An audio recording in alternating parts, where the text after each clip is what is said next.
Okay, the question was asked, would I hold OPK through earnings? It comes, which is tonight. This is a swing trade of ours. We're in it at 3. We have sold pieces of our position on this at 580, and for a 93.3% gain, 7.25 and 9 are targets. Stop at 495, which is in this area right here.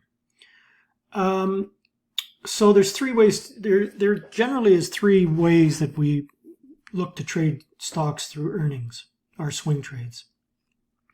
One is, and I'm going to talk about what I think about each one, but one is to do nothing, which is typically what I do. 2 is to hedge it by putting on a put position, and 3 is selling the stock. So in this case, and I'll show another example actually. APA, they did earnings last night, and a member asked me last night, what do you think? Should we hold APA through earnings? And so what this market is telling me, APA, is it's in a big consolidation here. There's lots of analysts out there that have opinions one way or the other on APA, and the sum total of all the knowledge in the market, the fundamental and technical analysis market, is reflected in the price of this stock. And it's just wedging. It's in here. And so it's earnings. So could have it gone down? Yeah, sure. But where's it going to go?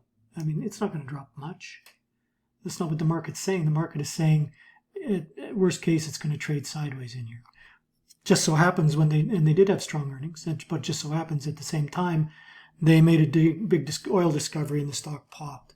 Because you can see after hours yesterday, here's where the earnings came out, nothing happened. Here's where the news came out that they got, they made this big oil discovery. So that's the Apache. OPK, what's OPK telling me? Well, OPK is telling me that the market thinks there's something going on here and that earnings are going to be good. I mean, this is strong. It's broken out. It's in a new channel. Pop, pulled back, held support. Now trending up. Patterns are only 70% effective. So can this go down? Sure can. Earnings could be bad and it could sell off. This is telling me, though, that earnings should be okay. At worst case, it's going to trade. What I see here is, at worst case, it's going to trade sideways. Could pop, could drop, most likely trade sideways. But, so there's 3 strategies. 1, do nothing. That's what I do here. This looks okay. And if it does sell off, we're in this at 3.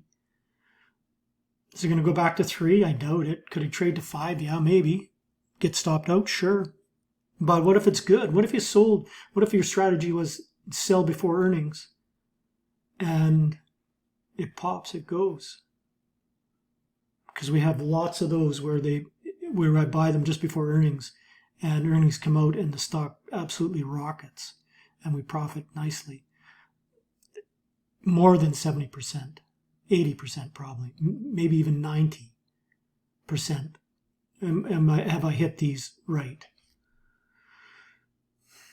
So you can do nothing. That's one. You can sell, but why would you sell? Because your downside is maybe to 5. You're in it at 3. It's not going to 3. Well, maybe it could, but I doubt it. Not a very good chance. But you could. So if you sell it, you could catch it. The other, so you can do nothing. You can sell it, or you can hedge it. You can hedge it with an option. And so you would buy a put option. Stock's at 583. We find as close in as possible, and maybe just out of the money. So let's talk about, well, that's tonight, so you couldn't do that one. We'd have to do the August 5s. No, well, here, you could do the August, it's a bit far. Yeah, here, you could do the August 550s. They're 49 cents. So to hedge your bet is going to cost you 50 cents. You buy a put option equal to the number of shares you have. So if you have 1,000 shares, you buy 10 puts at 50 cents, $500. if the stock pops to 6 or 7, you're going to lose all of the premium in your option. So you're going to lose $500, but you're going to gain it by owning the stock, and it's going to trade, and so you're going to make 50 cents less than you would have. But by the same token, if it drops from this level 580 to say 4, your put option now is going to be worth $1.50. So you're going to lose $2. $1.80. Sorry, $1 went to 4. You'd lose $1.80, but you make $1. You make $1 on your option because it cost you 50 cents. So you're only going to be down 80 cents instead of the whole amount of $1.80. So you can buy a put option that hedges your bet. You can cover it, and then if it goes back up, you're going to make your money back quicker. So there's 3 strategies: hold, sell, or hedge. And in this case, I would just hold it. That's my theory, and I'm sticking to it.